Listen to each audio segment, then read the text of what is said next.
Welcome! Now I'm gonna show you how you can organize your scenes a little bit better. This scene is filled with anime notes. I'm gonna open a couple of them and try to put them in a group. In the outliner, you can find collections. Click on the plus icon. Set a name for this collection and now you can add all the notes into this collection.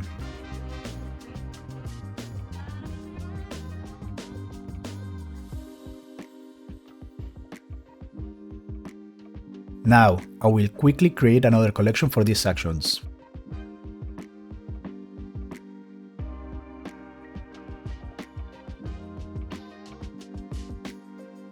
And also, you can create collections for all your content.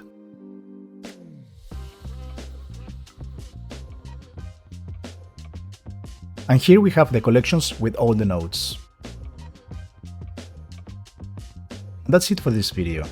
Thank you for watching. Until next time.